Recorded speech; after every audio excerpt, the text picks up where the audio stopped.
네, 오늘 주신 하나님 말씀은 에베소서 1장 18절에서 22절까지의 말씀입니다.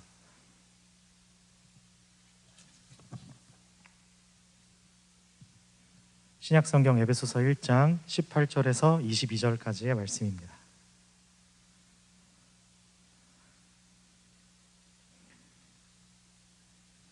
제가 대신하여 봉독해 드리도록 하겠습니다. 너희 마음의 눈을 밝히사 그의 부르심의 소망이 무엇이며 성도 안에서 그 기업의 영광의 풍성함이 무엇이며 그의 힘의 위력으로 역사하심을 따라 믿는 우리에게 베푸신 능력의 지극히 크심이 어떠한 것을 너희로 알게 하시기를 구하노라. 그의 능력이 그리스도 안에서 역사하사 죽은 자들 가운데서 다시 살리시고 하늘에서 자기의 오른편에 앉히사 모든 통치와 권세와 능력과 주권과 이 세상뿐 아니라 오는 세상에 일컫는 모든 이름 위에 뛰어나게 하시고 또 만물을 그의 발 아래에 복종하게 하시고 그를 만물 위에 교회의 머리로 삼으셨느니라. 아멘. 할렐루야. 저희 12사도 찬양팀 참 잘하죠? 우리 격려의 박수 한번 부탁드리도록 하겠습니다. 잘해요. 뭘 제일 잘하냐면 틀렸는데 어물쩍 넘어가는 걸 잘해요. 아주 잘해요. 저는 우리 12사도 팀이 틀릴 때 쾌감을 얻습니다. 얘네들이 지금 집중을 하고 있구나. 우리가 집중을 하고 있구나. 그래서 뭐가 중요한지를 하나님께서 드러내시는구나. 그래서 뭐 한 번도 안 틀리고 정말 매끄럽게 모든 것들 그런 역할들은 저기 위러브나 마커스나 어노인팅이 잘 감당하고 있으니까 저희가 해야 될 몫은 하나님이 부르신 자들을 통해 찬송하게 하시며 예배하게 하실 때 그것이 우리가 가진 부족함과 연약함이 하나님 앞에 부끄러움이 되지 않을 수 있다는 것을 우리는 배워야 할 줄 믿습니다. 할렐루야. 열심히 잘하는 건 저기 브랜드 있는 메인 찬양팀들이 하라고 하고 우리 나사렛대학교 모든 채플팀들과 예배팀들은 하나님 앞에 전심으로 기꺼이 부끄럽지 않게 하나님 앞에 감사함으로 예배할 수 있는 법들을 더 배울 수 있었으면 좋겠습니다. 할렐루야. 우리 좀 서로를 위해서 격려의 박수 한번 할 수 있었으면 좋겠습니다. 계속되는 바울의 기도를 살펴보려고 합니다. 1장 19절입니다. 우리 함께 한번 읽어볼까요? 시작. 그의 힘의 위력으로 역사하심을 따라 믿는 우리에게 베푸신 능력의 지극히 크심이 어떠한 것을 너희로 알게 하시기를 구하노라. 아멘. 우리는 바울의 기도가 무엇을 주십시오가 아니라 무엇을 알게 해주세요라는 것을 유의 깊게 생각해 보셔야 합니다. 하나님께 무엇을 달라고 어떤 결론과 결과를 달라는 게 아니고요, 지금 무엇인가를 깨닫게 해달라고 간구하는 바울입니다. 17절 함께 읽습니다. 시작. 우리 주 예수 그리스도의 하나님 영광의 아버지께서 지혜와 계시의 영을 너희에게 주사 하나님을 알게 하시고. 아멘. 영광의 아버지께서 지혜와 계시의 영을 너희에게 주사 하나님을 알게 하시고예요. 우리 18절 함께 읽습니다. 시작. 너희 마음의 눈을 밝히사 그의 부르심의 소망이 무엇이며 성도 안에서 그 기업의 풍성함이 무엇이며, 부르심의 소망이 무엇이며 그 기업의 영광의 풍성함이 무엇인지, 우리에게 베푸신 능력의 지극히 크심이 어떠한 것을 너희로 알게 하시기를 구하고 있습니다. 이것이 지금 바울의 기도입니다.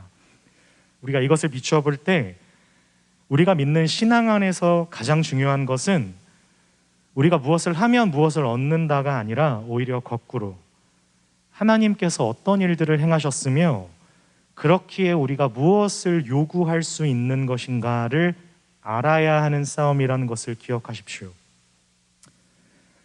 왜냐하면 우리는 많은 경우에 우리가 하나님께 어떤 능력을 구하는 결정적인 계기나 커다란 이유가 뭡니까?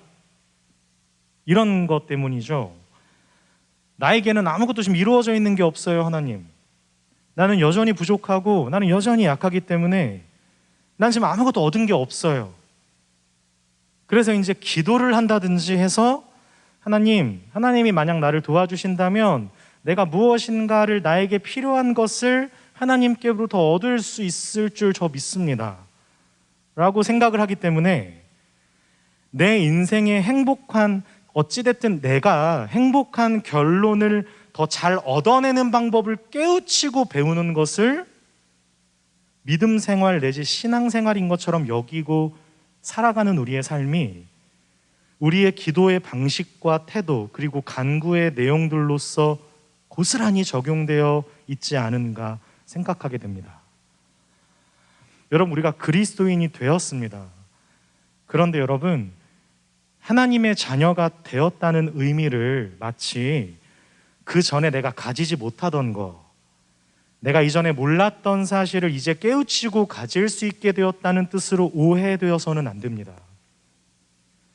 여러분, 우리가 누리게 될, 그리고 우리가 누려야 하는 영광된 가치의 가장 중요한 의의는 그것이 우리에게 이미 일어난 일들이기 때문입니다. 우리에게 이미 주어진 것들이 무엇인지를 아는 것으로 시작하는 것이기 때문입니다. 쉽게 정리하면요, 약간 긴가민가 하시죠? 여러분, 지금 사도 바울의 모든 기도의 내용이 지금 당장 아니면 조만간에라도 필요한 어떤 능력을 구하는 게 아니고요, 하나님께서 우리에게 이미 베푸시고 역사하신 능력을 알길 원했다는, 여러분, 이걸 우리가 묵상해 봐야 합니다.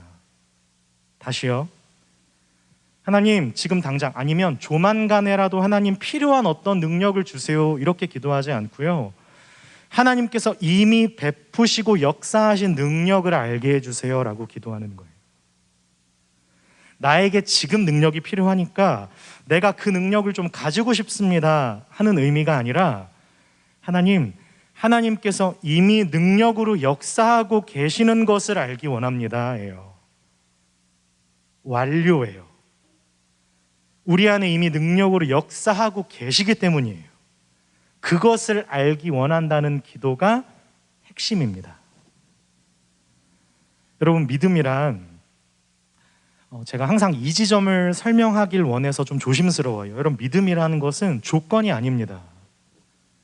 말하자면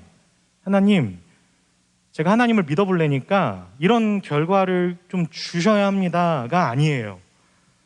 조건이 제시되어서 결과를 향한 조금 더 분명한 확률에 내 판돈을 다 걸어볼 용기를 내보는 게 아니고요, 그게 믿음이 아니고요, 믿을 만한 증거가 이미 넉넉하게 주어져 있기 때문에 따르는 거예요.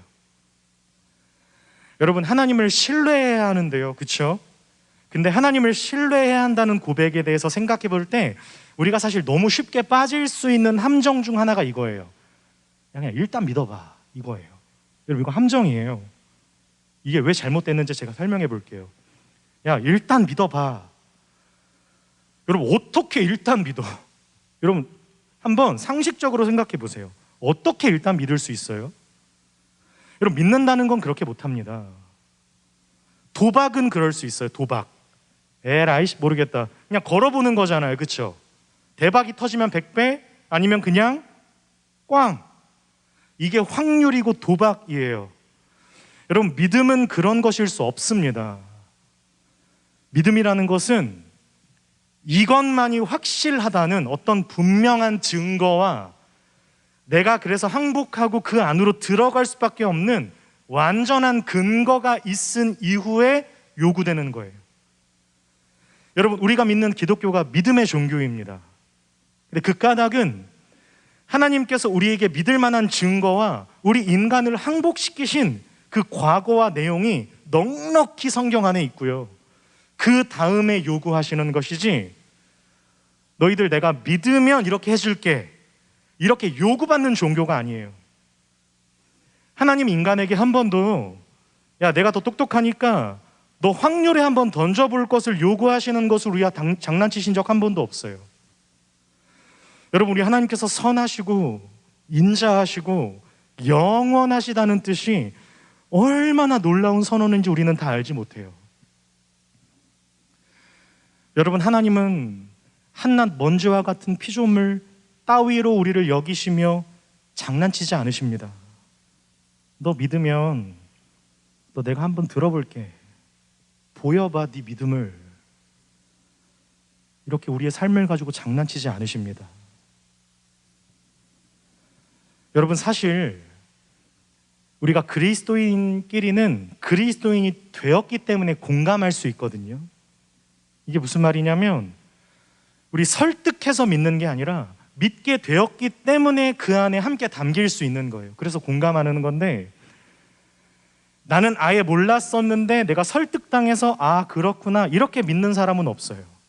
예를 들면 저와 여러분이 정말 혼란스러운 현실 한복판에 서 있어요. 지금 누가 건들기만 해도 예민한 너무 혼란스러운 문제에 서 있어요, 우리가 만약에. 그런데 누가 나에게 성경을 읽어주고 막 기독교를 설득해서 설명해 줬더니 내 마음에서부터 아 그랬구나, 아 그래야 하는 거구나, 그렇게 순종하고 가볼 수 있다고요? 그렇게 순종해서 가는 사람은 없습니다.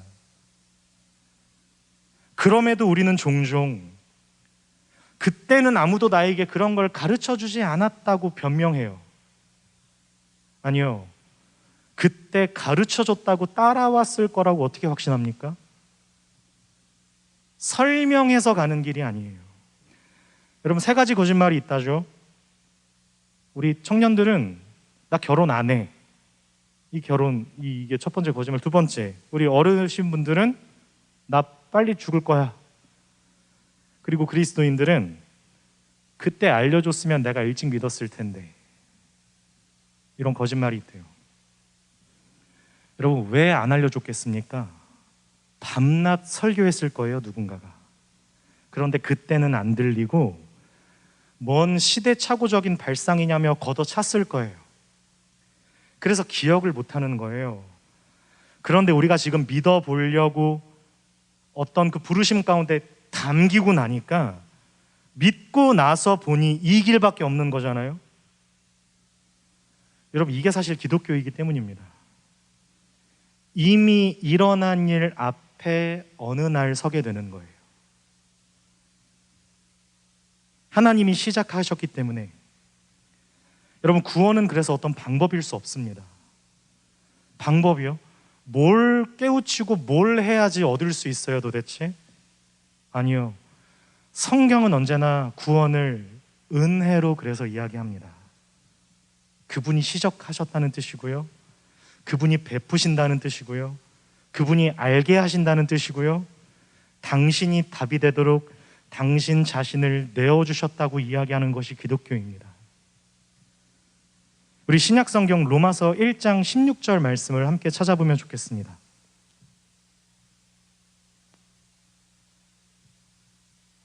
로마서 1장 16절, 제가 가진 성경책은 240페이지 어간에 있습니다. 함께 읽겠습니다. 시작. 내가 복음을 부끄러워하지 아니하노니 이 복음은 모든 믿는 자에게 구원을 주시는 하나님의 능력이 됨이라. 먼저는 유대인에게요, 그리고 헬라인에게로다. 아멘. 여러분, 하나님의 능력입니다. 복음은 구원을 주시는, 여러분, 우리로 구원을 얻게 하시는 하나님의 능력이래요.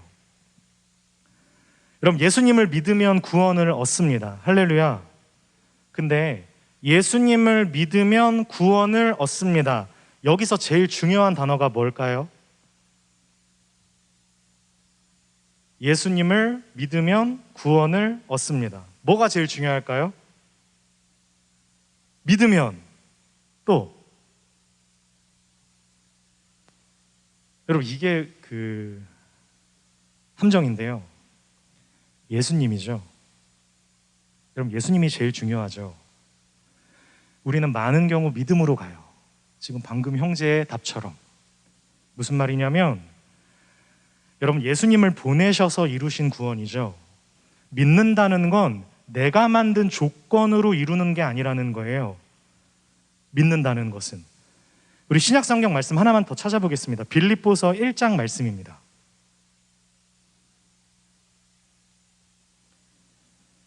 빌립보서 1장 우리 3절에서 6절까지의 말씀을 함께 찾아보겠습니다.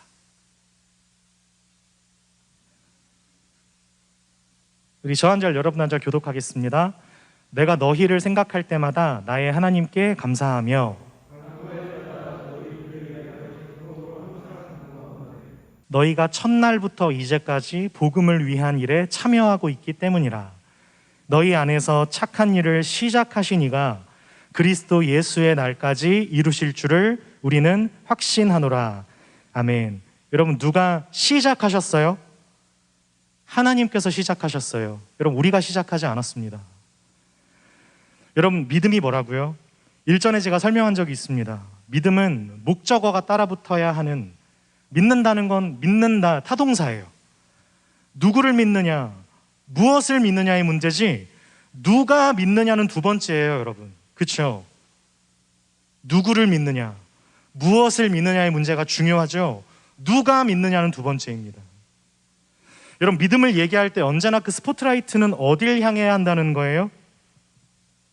하나님은 어떤 분이신가에 먼저 향해야 한다는 거예요. 여러분, 신앙이 좋다는 것, 믿음이 좋다는 것은 그래서 언제나 그 사람이 얼마나 진정성을 가지고 열심히 믿느냐의 싸움이 아니라 그가 얼마나 하나님을 잘 알고 있는가, 우리를 향한, 나를 향한 아버지 하나님의 뜻을 얼마나 잘 이해하고 있느냐여야 하는 것입니다. 여러분, 구약에서 당신이 택하신 이스라엘 민족들의 계속되는 반역과 실패와 그로 인한 지적은 언제나 이런 것이었어요. 너희가 여호와 하나님을 모른다예요. 하나님을 아는 지식이 없어서 망한다였어요. 나는 제사를 원하지 않고 너희가 인애를 알기 원한다. 나의 마음을 헤아리는 자녀가 없구나. 순종이 제사보다 낫다예요. 여러분, 이거 언제나 한결같이 자기 열심을 불태우며 성전으로 예배하러 향하는 당신의 예배자들에게 호소하셨던 하나님의 심정이었어요. 그 하나님의 마음은 언제나 너희가 나를 도무지 모른다 였어요. 여기서 하나님을 아는 지식이 없다는 게 뭘까요? 뭐 제자 훈련을 안 했다거나 큐티를 좀 등한시한다거나 성경을 잘 안 읽는다거나, 물론 뭐 그게 근본적인 이유가 될 수 있겠지만, 아니요, 하나님을 제대로 알려고 하지 않는다는 거예요. 거기서 지금 무엇을 듣고 무엇을 보고 무엇을 담아내고 있느냐는 거예요. 너희는 나를 알지 못한다. 우리 다시 한번 잘 생각해 보면서 정리해 보길 원합니다. 신앙이 좋다는 것은 내가 얼마나 불이 붙었느냐의 싸움이 아니라 하나님에 대해서 내가 얼마나 잘 알고, 그리고 그 하나님을 안다는 것은 그분의 마음을 헤아리며 그의 뜻 앞에 나를 던져보고 있느냐의 싸움입니다. 그런데 이게 왜 어려울까요? 여러분, 사실 우리는 우리가 뜨거워지는 게 더 좋고 그게 편해요. 그렇죠? 그래서 열광적인 예배의 어떤 분위기, 그런 것들을 우리가 사실 되게 좋아해요. 살아있는 것 같아요. 물론 다 틀린 게 아니죠. 여러분, 그러나 성경이 이야기하고 있는 우리 신앙을 점검하고 확인해보는 가장 핵심되는 기준점은 아닙니다. 물론 하나님이 우리를 부르시고 한 사람 한 사람의 심령 가운데 믿음의 불씨를 지피시는데 하나님은 제한 없이 일하시는 하나님이신 줄 믿습니다. 저도 동의합니다. 저도 뜨거운 기도와 뜨거운 찬양을 너무나 사랑합니다. 에너제틱한 우리의 역동적인 어떤 고백만큼 귀한 게 또 어디 있겠어요? 그렇죠? 그러나 그것이 전부는 아닙니다. 전부여서도 안 됩니다. 그렇게 입문할 수는 있어요. 그러나 그게 내용인 것처럼 예배에서는 안 됩니다. 여러분, 어릴 때는 감기약을 먹더라도 브루펜을 먹어야 돼요. 왜요? 달달하게 먹어야 하니까요. 그렇죠? 그래서 그 쓴 약을, 사실은 그 약을 삼키기 위해서 물약을 함께 먹었어야 됐어요. 저도 어릴 때 갑자기 생각을 해보니까 엄마가 항상 수저에 봉지 가루약을 털어주시고 거기에 분홍색 물약을 섞어서 항상 새끼손가락으로 이렇게 저어서 주시던 게 갑자기 생각이 났어요. 그러나 물약만 먹는 것은 아니어야 합니다. 이건 말 자체가 안 되죠, 그렇죠? 그 안에는 분명히 그 약이 있어야 돼요. 먹기 쉽게 하기 위해 있는 것이 꼭 먹어야 하는 것을 대체해서는 안 됩니다. 여러분, 예수 그리스도를 잘 받아들이고 우리가 이해하기 위해서 어떤 기쁨과 일시적인 만족감과 즐거움들에 대한 컨텐츠를 통해 하나님이 누구이신지를 그 모양 자체로 드러나는 것을 통해 알 수는 있어요. 그러나 그게 끝은 아니고요, 끝이어서도 안 됩니다. 우리가 알아야 하는 것은 하나님께서 우리를 어떻게 대하시며 도대체 우리에게 무엇을 하셨는가를 알아야 합니다. 가장 중요한 사실, 하나님께서 우리를 사랑하신다는 것이 도대체 무엇인지, 그게 무슨 말인지를 알아야 합니다. 그래서 하나님이 이미 우리에게 어떠한 것을 베푸셨으며 이루셨는지를 알아야 하는 것입니다. 우리가 이 사실을 조금 더 잘 이해하고 배울 수만 있다면, 여러분, 우리 아주 많은 부분에서 정말 당당하게 내 인생을 마주하며 감수할 수 있는 힘을 얻을 수 있는데요. 하나님께서 정말 이렇게 일들을 행하셨구나. 하나님께서 이렇게 많은 것들을 이루어 주셨구나. 이토록 많은 것들을 베풀어 주셨구나. 그러니 나를 절대 포기하실 리가 없겠구나. 여러분, 말하자면 이것이 믿음입니다. 우리가 우리의 믿음을 확고히 할 수 있고 내가 하나님을 진정 든든히 믿을 수 있는 가장 확실한 증거와 까닭, 그래서 그때마다 등장하는 것이 무엇입니까? 하나님의 완전한 증거? 그래서 십자가입니다. 여러분, 십자가가 뭡니까? 거기에 뭐가 있습니까? 십자가에 뭐가 있는데요, 도대체? 하나님의 아들이신, 우리를 위하여 우리가 아직 죄인 되었을 때 그 자리로부터 죽임당하신 예수님이 계십니다. 그래서 우리가 어메이징 그레이스라고 하잖아요. 이 놀라운, 형언할 수조차 없는 일들이 사실 무엇인지도, 무슨 가치인지도 채 깨닫지 못하고 있는 죄인 되었던 저와 여러분들을 위해 죽으셨습니다.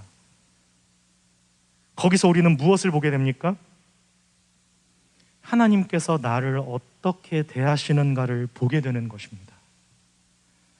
저와 여러분들을 살리시기 위해 예수를 십자가에 매달아 버리시는, 당신의 독생자는 죽여버리실지언정 저와 여러분은 버리지 않으시는 하나님 아버지, 그 하나님을 보는 것입니다.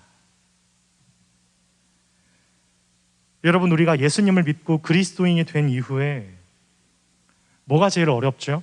뭐가 제일 문제입니까? 우리가 하나님이 계시느냐 안 계시느냐 이걸로 사실 흔들리는 게 아니죠. 뭐가 힘들죠? 하나님이 정말로 내 편이신가 아닌가, 그걸로 우리는 흔들리는 거예요. 우리는 종종 하나님이 정말 나를 위해 주실까? 하나님이 정말 나의 편이실까? 이렇게 흔들리는 것을 가지고 하나님이 정말 계실까? 이렇게 속을 때도 있어요. 여러분, 왜 그럴까요? 여러분, 이 얘기를 잘 이해해 보실 수 있었으면 좋겠습니다. 여러분, 우리가 죄를 지었을 때, 우리가 잘못했을 때, 우린 이게 잘하는 짓이 아니라는 것을 알면서도 내 승질과 내 욕망과 내 생각대로 딴짓을 할 수 있어요. 그런데 사람은 자신이 잘못했을 때 제가 잘못했습니다 하지 않고, 이거 잘못한 것 때문에 내가 왜 욕을 먹어야 되지? 이렇게 한번 화를 내게 돼 있어요.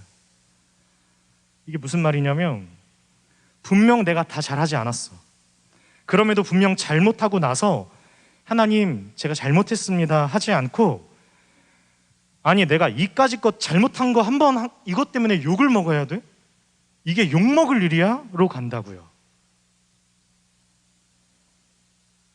아니, 세상에 얼마나 나쁜 사람들이 많은데, 나에게는 얼마나 억울한 것들이 많은데,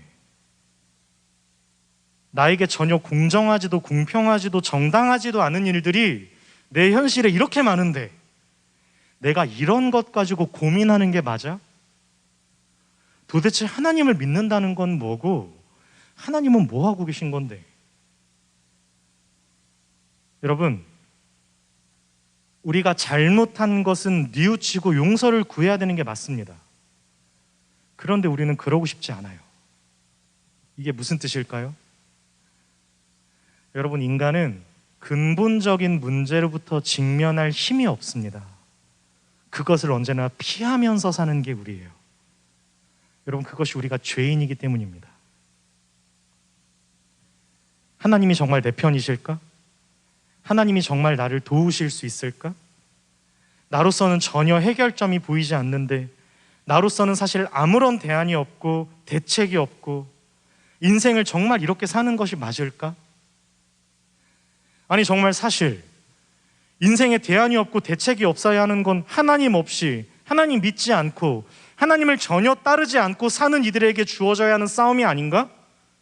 전혀 공평하지도 않고 너무 답답하고 억울한 일들이 가득한, 내 안에 사실 너무 속에서부터 괴롭고 비참하고 외롭고 사실은 너무 두려운 불합리함과 부당함과 불확실함의 데이터들이 내 삶에 너무 많은데, 분명 하나님께서는 시시비비를 가리지도 않으시는 것 같으면서 내가 조금 이거 잘못하고 놓치고 기도 못하고 말씀 못 읽고 사랑은커녕 인생을 작은 것부터 감사하며 살아가는 것이 좀 나한테 어려워서, 내가 그래도 불평까지는 아니고 나름대로 인상 조금 구기고 산 건데 이렇게 티라도 내지 않으면 누구도 나를 알아주지 않기 때문에 내가 그래도 좀 현실을 꾸역꾸역 살아라도 보려는 어떤 이 정도의 불성실과 나태한 걸 가지고 뭐라고 하시는 게 말이 돼?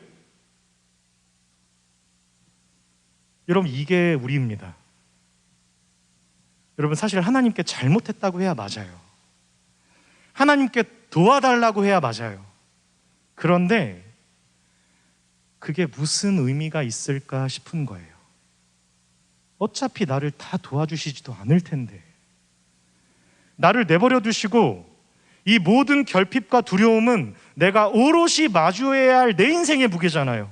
그렇죠? 하나님이 대신 아파해 주시는 거예요? 하나님이 조금이라도 내 외로움을 같이 짊어져 주시던가요? 정말? 내가 다 감당해야 되잖아요. 여러분, 이 모든 것을 뚫고 우리 마음에 찾아 들어오시는 하나님 앞에서 우리 가장 중요한 것을 붙잡고 기도하게 하시는 거예요. 하나님을 전혀 신뢰하지 못하면서 그저 내가 전전긍긍하면서 만들어냈던 그 모든 잘잘못들로부터 언제나 스스로 합리화시키고 타협하고 있던 것들로부터 하나님께 용서를 구해야 합니다. 하나님, 제가 잘못했습니다. 나로 하여금 알게 하여 주시옵소서. 여러분, 우리가 왜 이렇게 기도해야 합니까? 로마서 5장 8절 함께 혹시 외워보실 수 있으실까요? 우리가 아직 죄인 되었을 때 그리스도께서 우리를 위하여 죽으심으로 하나님께서 우리에 대한 자기의 사랑을 확증하셨느니라. 할렐루야. 우리가 왜 그렇게 기도해야 합니까? 그분만이 구원자이시기 때문입니다. 여러분, 십자가가 무슨 뜻입니까? 예수님에게 아무도 편이 되어주지 않았습니다. 여러분, 예수님에게 아무도 없었어요. 여러분, 예수님은 홀로 버림받아 죽으셨습니다. 그의 전부였던, 적어도 그에게 전부셨던 제자들도 모두 도망쳤고요. 그 중에서도 제일 사랑한다고 입안에 혀같이 굴었던 베드로에게는 여러분 3번이나 이건 절대시 부정당한 거예요. 절대시 자기가 가장 사랑했던 이에게 부정당하고 죽으셨습니다. 그 속에서 예수님은 처절하게 죽어가셨습니다. 왜요? 왜요 도대체? 저와 여러분을 구원하시기 위해서. 여러분, 이것이 성경이 증언하고 있는 십자가입니다. 지금 사도 바울이 무엇을 이야기하려는지 아시겠어요? 너희들이 결국 신앙생활 하면서 살아가는 데 있어서 너희들이 감당해야 될 싸움은 외적 싸움보다 내적 싸움이 더 많을 거야.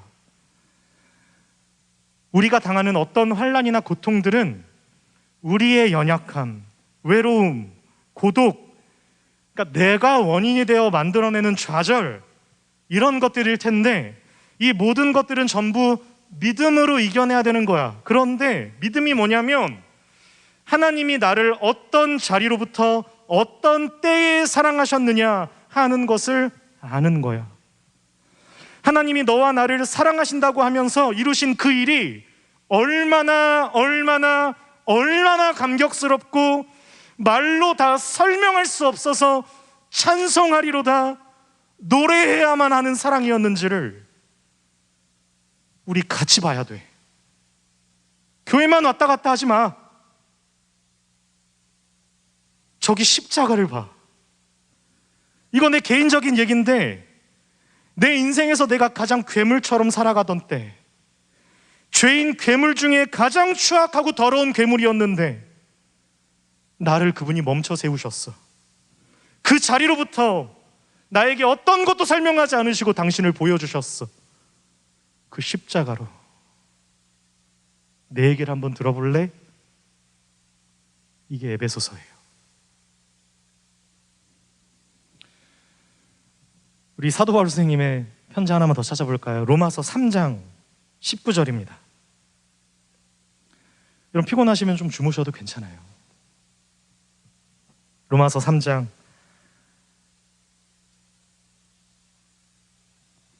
19절부터 24절까지의 말씀. 여러분들 진심이에요. 피곤하시면 눈을 감고 계셔도 괜찮습니다. 우리 로마서 3장 19절에서 24절까지의 말씀을 함께 읽겠습니다. 시작. 우리가 알거니와 물은 율법이 말하는 바는 율법 아래에 있는 자들에게 말하는 것이니, 이는 모든 입을 막고 온 세상으로 하나님의 심판 아래에 있게 하려 함이라. 그러므로 율법의 행위로 그의 앞에 의롭다 하심을 얻을 육체가 없나니 율법으로는 죄를 깨달음이니라. 이제는 율법 외에 하나님의 한 의가 나타났으니 율법과 선지자들에게 증거를 받은 것이라. 곧 예수 그리스도를 믿음으로 말미암아 모든 믿는 자에게 미치는 하나님의 의니 차별이 없느니라. 모든 사람이 죄를 범하였음에 하나님의 영광에 이르지 못하였더니 그리스도 예수 안에 있는 속량으로 말미암아 하나님의 은혜로 값없이 의롭다 하심을 얻은 자 되었느니라. 아멘. 할렐루야. 여러분, 지금 여기에서요, 제가 잠깐 시간을 드릴 테니까 제일 중요하다고 생각하는 단어 하나만 한번 생각해 보십시오. 제일 중요하다고 생각되는 단어.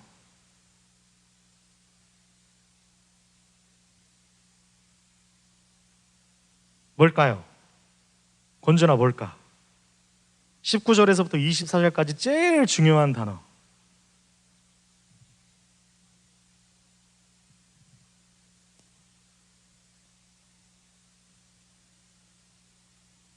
빨리 하나 찍어봐요. 아, 맞췄어요. 박수 한번 주세요. 하나님입니다. 역시 인도자는 달라요. 여러분, 19절, 20절 한번 보시겠어요? 우리 20절 말씀만 다시 한번 큰 소리를 외워봅시다. 시작.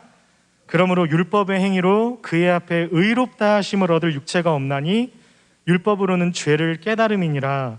무슨 말이에요? 구원 얻을 방법이 없다는 거예요. 구원 얻을 방법이 없다는 거예요. 이건 절망이에요. 근데 21절 함께 읽습니다. 시작. 이제는 율법 외에 하나님의 한 의가 나타났으니 율법과 선지자들에게 증거를 받은 것이니라. 이제는 하나님께서 구원을 얻을 수 없는 우리에게 베푸셨다는 거예요. 그 구원의 유일한 이름 누구이십니까? 예수 그리스도를 하나님께서 보내셨다는 거예요. 그런데 우리는 사실 우리 권준이가 좀 얻어 걸렸지만 우리는 언제나 구원받을 만한 근거, 구원받을 수 있는 이유에 집중하는 경향이 있어요. 그러나 여러분, 먼저 봐야 할 것은 우리를 내버려 두지 않으시는, 도대체 구원받을 만한 아무런 이유가 없는 우리를 내버려 두지 않으신 하나님이 계신다여야 합니다. 그래서 이것을 복음이라고 해요. 여러분, 복음입니다. 여러분, 왜 사도 바울이 하나님을 알게 하시기를 기도했는지를 조금 이해하실 수 있으시겠어요? 하나님이 도대체 무엇을 우리에게 이루시고 베푸셨나를 우리가 봐야 된다는 거예요. 그분이 우리를 불러내셨습니다. 여러분, 구약에서부터 하나님이 이스라엘 백성들에게 등장하셔서 말씀하시고 무언가를 먼저 요구하실 때마다 어떤 말씀을 근거로 이스라엘 백성들에게 말씀하신지 혹시 아세요? 나는 너희를 애굽의 종되었던 자리로부터 건져낸 너희의 하나님 여호와이다. 그리고 나서 요구하세요. 쉐마 이스라엘, 얘들아 좀 들어라. 내 말을 들어라.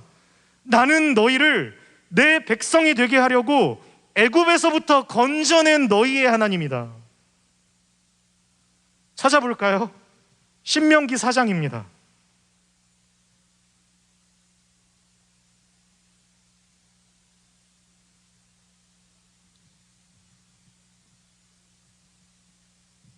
신명기 4장 32절 말씀 찾아주시면 감사하겠습니다.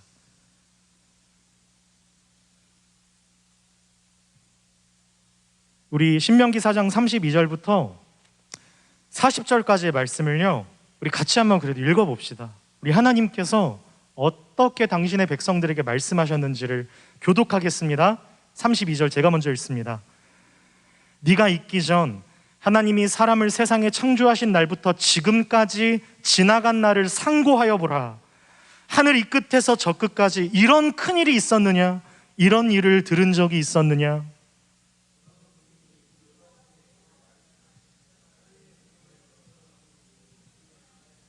어떤 신이 와서 시험과 이적과 기사와 전쟁과 강한 손과 편팔과 크게 두려운 일로 한 민족을 다른 민족에게서 인도하여 낸 일이 있느냐? 이는 다 너희의 하나님 여호와께서 애굽에서 너희를 위하여 너희 목전에서 행하신 일이라.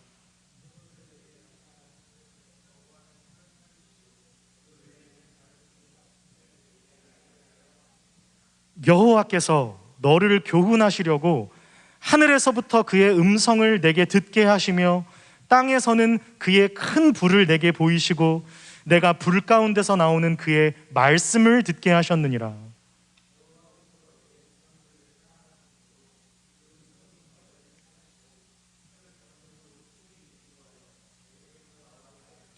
너보다 강대한 여러 민족을 네 앞에서 쫓아내고 너를 그들의 땅으로 인도하여 들여서 그것을 내게 기업으로 주려 하심이 오늘과 같으니라.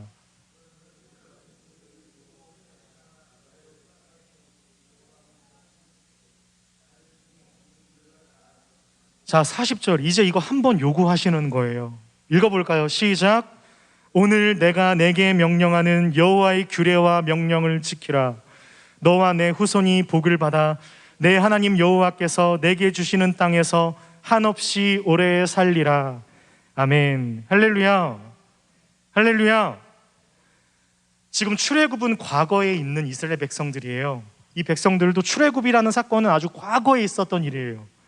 그리고 지금은 약속하신 젖과 꿀이 흐르는 가나안 땅이 앞에 있어요. 여러분, 우리의 삶 또한 마찬가지 아닙니까?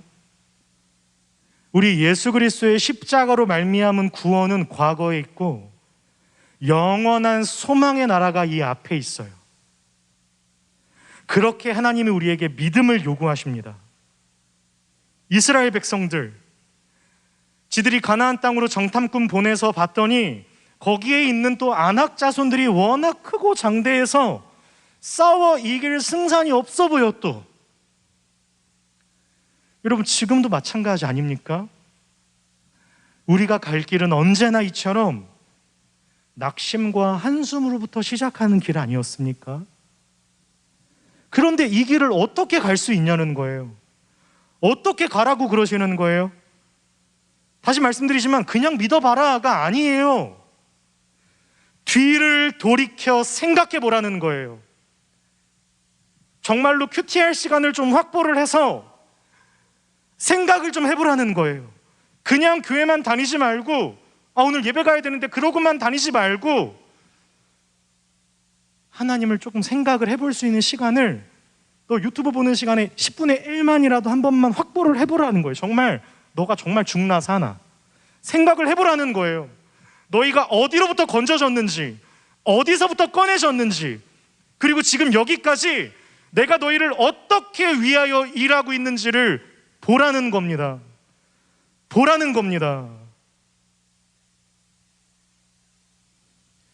그래서 사랑하는 나사렛 예배자 여러분, 우리의 기도를 통하여 하나님께서 이미 우리 안에 베푸신 지극히 크신 능력들을 생각해 봐야 하고요, 그것을 더 알아가기를 구해야 합니다. 그것이 우리의 예배로, 우리의 묵상의 시간으로, 하나님 앞에 감사함으로 올려드리는 기도와 간구의 자리로 채워져야 합니다. 그럴 때야만이 그렇게 하나님을 찬양하며 걸어가 볼 수 있게 되는 것입니다.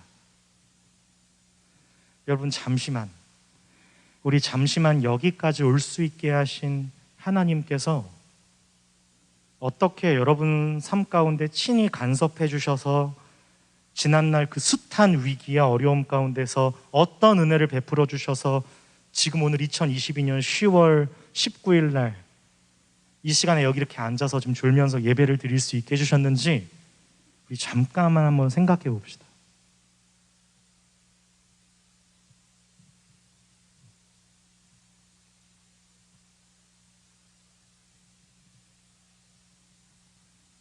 여러분, 사람은 참 이상해요. 너무 희미해져 있어요. 이미 손에 잡았다고 생각하는 것들은 너무 가치가 없게 여겨요. 그래서 우리 여기 이스라엘 민족같이 요 앞에 있는 문제를 해결해 줘야지만 믿으면서 가보겠다고 징징거리는 것 아닙니까? 아니어야 합니다. 아닙니다. 아닐 수 있어야 합니다. 우리는 오직 하나님께서 우리에게 이루신 일들을 가지고 설 수 있어야 합니다. 십자가가 능력이라는 것을 그런 의미에서 사실로 받아들여야 합니다. 감히 흔들 수 없어요. 돌아가신 오카노 목사님이 그렇게 표현했는데, 감히 흔들 수 없는 구원이라고 했어요.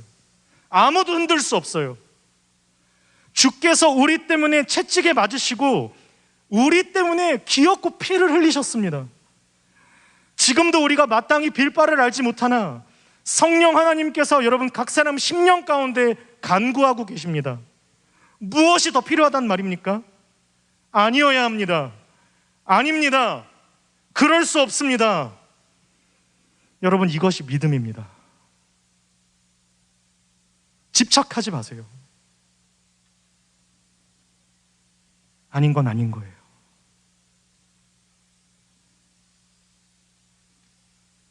여러분, 제가 새벽마다 저희 본교회 새벽 기도 설교의 순서가 돌아올 때마다 창세기를 천천히 강해 설교로 하고 있거든요.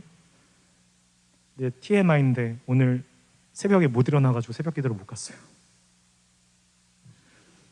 여러분, 근데 이 창세기가 얼마나 놀라운 복음의 서두인지 몰라요. 여러분, 정말 복음이 다 들어있더라고요.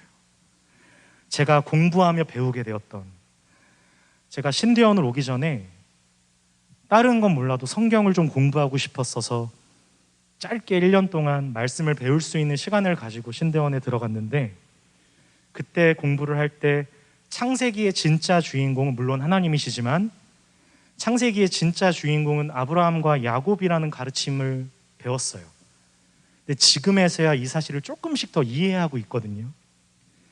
여러분, 사실 저는 아브라함보다 야곱이 더 중요하다고 생각하는 사람이에요. 여러분, 야곱의 생애는 우리 모든 인간들이 가지는 하나님에 대한 수많은 거역, 죄인된 우리가 고집부리며 살아가는, 하나님 당신을 향한 무지한 오해들로 말미암아 제멋대로 살아가는 그 삶을 하나님은 포기하지 않으시고 야곱에게 친히 개입하시고 그 인생을 간섭하셔서 끝끝내 인도하여 내심으로 저와 여러분의 삶, 우리 인생 안에도 담아내길 원하시는 믿음의 바르고 분명한 길을 찾아가는 우리의 믿음의 삶 여정을 대표하는 인물로 성경 안에 세우신 사람이 야곱이더라고요. 지금 전부 다룰 수 없기 때문에 제가 야곱의 생애를 들어서 그 인생을 통해 일하신 하나님의 역사하심을 선언했던 구약 성경의 한 내용을 찾게 되었는데, 그 본문이 바로 호세아서입니다. 호세아서의 야곱의 얘기를 이 호세아 선지자가 인용해서 백성들에게 설교하거든요. 여러분, 호세아서의 시대적 상황은 그때 신흥 강대국이 아수르라는 나라였어요. 그 아수르라는 나라의 위협에 항상 노출되어 있었고, 그때 가장 강성했던 나라는 애굽이었습니다. 그런 지정학적 위치로 이스라엘은 이 아수르와 애굽 사이에 껴 있었어요. 언제나 긴장하고 살았어요. 그래서 이스라엘 백성들은 안타깝게도 하나님을 더 잘 믿으며 그분만을 의지했던 게 아니라 도리어 신앙적으로 더 후퇴하고 패역하여 말미에는 하나님을 배신한 사람들 마냥 너무나 제멋대로 살아가는 삶의 끝자락에서, 표현을 좀 과하게 해서 죄송합니다, 인생을 쓰레기같이 낭비합니다. 그때 그들에게 회개를 촉구하며 자신의 삶을 이해할 수 없는 가정사 한복판으로 던져서 삶을 바쳐야 했던 선지자가 호세아였거든요. 우리 호세아서 12장 2절 말씀을 함께 찾아볼까요?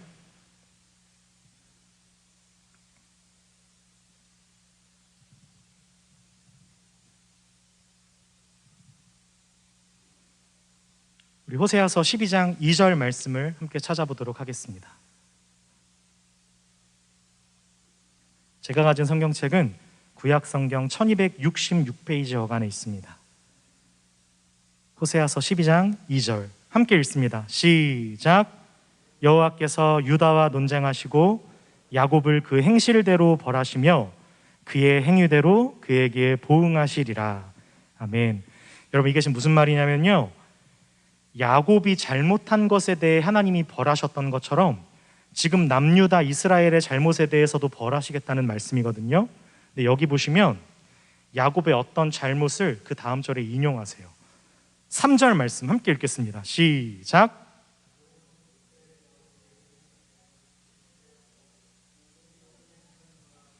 아멘. 여러분, 무슨 잘못을 인용해요? 태에서부터 형의 발 뒤꿈치를 잡고 태어난, 그래서 야곱의 이름이 이런 뜻이거든요.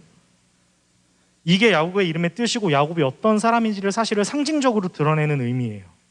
형의 발 뒤꿈치를 잡고 태어난 사람.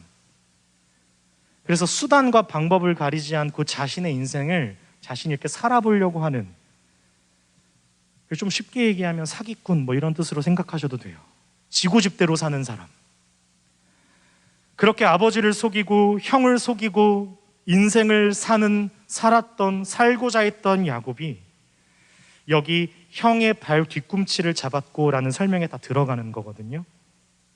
그리고 그 다음에 뭐래요? 또 힘으로는 하나님과 겨루어서 나중에 이겨먹어요. 여러분, 이건 좋은 뜻이 아니고요, 하나님께 끝까지 반항하면서 거역하고 고집부렸다는 거예요. 언제까지? 하나님과 힘을 겨루어 하나님께서 그를 꺾으시려고 간섭하셨는데 끝끝내 말을 들어먹지 않는 야곱이라는 거예요. 여러분, 지금 그렇게 호세아서에는 하나님께서 남유다 이스라엘에게 지금 너희들의 삶이 꼭 야곱 같아 이렇게 책망하고 계시는 거예요. 12장 4절입니다. 함께 읽습니다. 시작.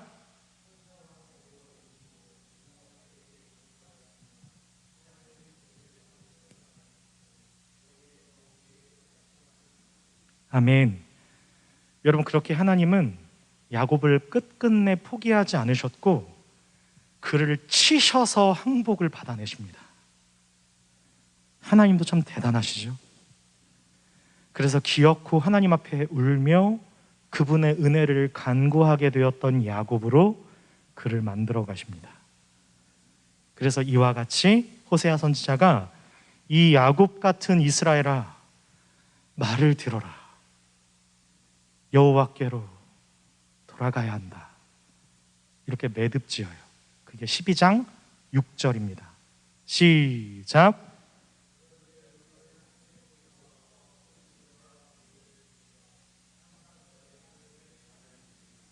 아멘. 할렐루야. 우리는 사실 하나님을 믿는다고 할 때 우리가 살아가는 삶 속에 생기는 소원들이 있잖아요. 우리의 기대들이 있죠. 그것을 잘 이루어가며 잘 실현시켜 보기 위한 수단으로 하나님과의 관계를 사실 우리는 그렇게 이해해요. 우리가 하나님 앞에서 정말 잘 견뎌보며 살아내려고 하고, 그렇게 우리의 삶을 신앙생활이라고 아무리 표현해도 우리는 본성상 내가 목적하고 내가 목표하고 내가 소원하는, 내가 기대하는, 내가 생각하는 행복한 가정, 행복한 삶, 행복한 내 미래, 이걸 얻기 위해 하나님께 그것을 잘 구해서 받아내기 위한 수단으로 믿음이라는 것을 이해하며 사실 살아요. 우리는 본성상. 여러분, 근데 여기 보면 야곱이 인생의 절체절명의 위기를 만납니다. 사실 누구에게도 얘기할 수 없는 현실을 만나요. 그때 이 야곱이 어떻게 기도하는지를 우리 마지막으로 한 번만 찾아볼 텐데요, 우리 창세기 32장 말씀을 한 번만 더 찾아주시면 감사하겠습니다.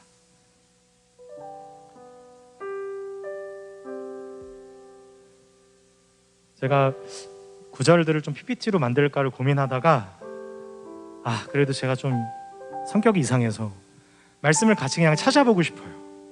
창세기 32장 9절 우리 12절까지입니다.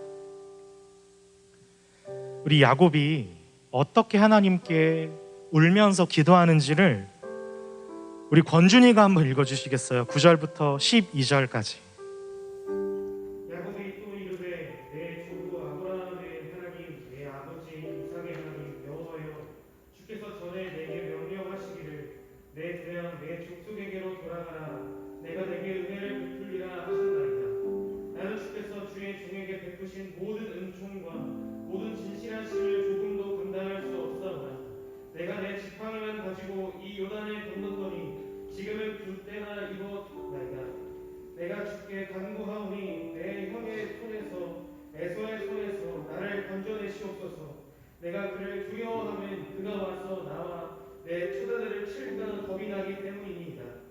주께서 말씀하시기를 내가 반드시 내게 은혜를 베풀어 내 씨로 바다에 셀 수 없는 모래와 같이 많게 하리라 하셨나이다.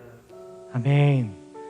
여러분, 이렇게 야곱이 진짜 웃긴 사람이에요. 사실 하나님의 약속을 끌고 와가지고 하나님 앞에 울면서 기도를 하는 거예요. 지금 하나님 말씀하신 게 아니라 야곱이 전부 다 기도한 거거든요. 근데 뭘 가지고 기도해요? 전에 하나님께서 나에게 주신 약속의 말씀을 가지고 하나님께 울면서 빌어요. 하나님, 나 살려주세요. 하나님 약속했잖아. 하나님 분명 고향으로 돌아오게 하신다고 하셨잖아요. 제가 처음 도망칠 때 하나님 저를 만나주셨잖아요. 그리고 나한테 희망 고문하셨잖아요. 복을 베푸신다고 하지 않으셨나요? 저의 자손을 통해 바다에 모래같이 하신다고 하나님 말씀하셨지 않나요? 진짜 웃긴 사람 아니에요? 진짜 웃긴 사람이에요. 여러분, 근데 이게 얼마나 놀라운 대목인지 아세요? 여러분, 사실 하나님이 이걸 원하셨던 거예요. 야곱은 자신의 힘으로는 어떻게도 감당할 수 없는 사람과 현실을 만나요. 그렇게 아주 저절로 하나님을 찾아요. 하나님이 약속하신 것들을 생각해요. 그리고 그걸 가지고 이렇게 기도를 하기 시작합니다. 하나님 분명 약속하지 않으셨습니까? 이렇게 조금씩 자신도 모르게 하나님께서 목적하시고 야곱에게 뜻하신 바대로 인도하심을 따라가게 되는 야곱입니다. 여러분, 사실 야곱에게 하나님은 인생의 보험 내지 수단이었어요. 언제 야곱이 하나님의 뜻을 살았어요? 야곱이 언제 살았어요? 저는 조금 과장해서 단 한 번도 하나님의 뜻대로 살지 않다고 생각해요. 언제나 지 계획과 꾀를 가지고 버텨보면서 살아내려 했던 야곱이었어요.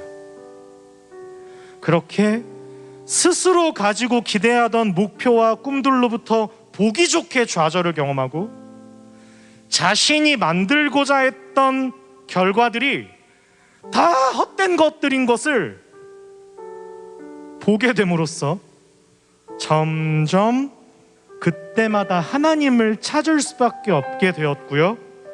하나님을 찾게 되면서 하나님이 하신 약속들과 하나님이 어떠한 분이신지에 대해서 이제 드디어 생각이라는 걸 하기 시작했고, 그것을 배워갔고 결국 자신이 목적하고 소원하던 것으로 만들려고 하는 자기 인생이 아니라 하나님이 목적하시고 계획하시는 것이 결과가 되고 삶이 되어가는, 그 앞에 무릎 꿇고 항복하며 순종하는 자녀가 되어가는 것이었습니다.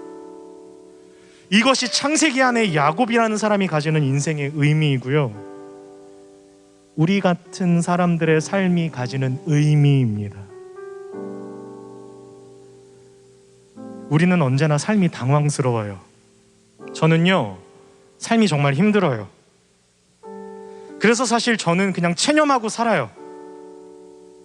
여러분, 어떤 체념하고 사세요? 여러분, 이런 체념 안 하세요? 뭘 그렇게 열심히 살아야 되냐?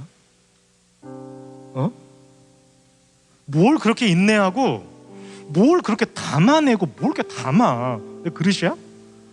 뭘 그렇게 애쓰고 그 뜻을 구하기 위해서 뭘 그렇게 열심히 해야 되지? 그래, 뭐 하나님께서 당신을 구원하시겠다고 하셨으니까 그래, 죽어서 천국 가는 거면 되지 않나? 열심히 헌신하시는 분들과 임원들과 뭐 전도사님들, 또 그래도 앞장서서 막 하는 그런 사람들 카톡에 맨날 공지하고, 좀 그분들에게는 외람되지만 나는 이렇게 못 살겠는데 어쩔 수 없지 않나? 이렇게 체념하는 것이 사실 오늘 시대를 살아가는 우리 많은 청년들의 마음이며 정말 솔직한 현실 한가운데 고민이지 않을까. 여러분, 다들 헌신 공포증에 걸리지 않으셨어요? 도대체 우리 교회는 왜 이렇게 힘들지? 마음 나눌 사람 한 사람도 없고. 그렇게 오늘 말씀이 우리에게 찾아와 있습니다. 하나님께서 야곱의 인생 가운데 찾아오셔서 어떻게 그에게 간섭하시죠? 야곱 자신이 가지고 계획했던 자신의 어떤 소박한 꿈, 행복한 가정 갖고 싶었어요. 그래서 라헬이랑 결혼하고 싶었는데 또 그렇게 안 됐잖아. 행복한 그냥 소박한 소망, 그래 또 욕심이지만 사실 뭐 이렇게 나쁜 욕심도 아닌, 그렇게 살아보려고 하는 걸 자꾸 막으셔요, 하나님이. 야곱이 욕심내고 있는 게 어떻게 헛된 것인지를 자꾸 드러내세요. 또는 그가 끝까지 한번 가보려고 욕심부리는 모든 것들을 다 끊어버리세요. 말하자면 그 인생에 애서를 보내셔서 그로 하여금 다시 하나님 앞에 엎드리게 하십니다. 하나님을 찾을 수밖에 없도록 만들어 버리십니다. 더 깊이 당신이 누구이신지를 야곱에게 드러내십니다. 그렇게 야곱이 어디로 갑니까? 우리 모두가 사실 함께 치우쳐서 다 자기 욕심을 가지고 소원하며 살아가고 있는 어떤 종교적인 신념을 동원하여 소망하며 기대하던 자리로부터 하나님이 친히 당신의 능력과 지혜로 우리 인생 가운데 찾아와 주셔서 그 나라를 꿈꾸게 하시는 것입니다. 우리의 영혼이 거룩한 은혜를 향하여, 우리의 마음이 완전한 당신을 향하여 나아가도록 우리를 붙드시고 인도하시는 하나님 앞으로 우리를 끌고 오시는 것입니다. 사랑하는 나세렛 예배자 여러분, 이것이 그리스도인의 특권입니다. 하나님의 은혜로 말미암은 참으로 복된 삶, 지금 여러분의 삶입니다. 이 길 외에는 다른 길은 없습니다. 여러분, 불평하면서 간다고 해서 믿음 없는 것 아닙니다. 다만 죄로 물들어 있는 저와 여러분들의 입장과 생각이라는 이 생살이 도려내지고 있기 때문에 좀 괴로운 거예요. 부디 여러분의 능력과 실력을 증명하려는 일에 여러분의 열정이 태워지지 않기를 바랍니다. 우리 같은 인생을 용납하시고 참으시는 하나님 아버지의 사랑의 넓이와 깊이를 온 마음 다해 증언하며 노래하는 사랑하는 나사렛 청년들이 다 되기를 소망합니다. 할렐루야. 우리 함께 이 시간 마음을 모아 찬양하길 원하는데요,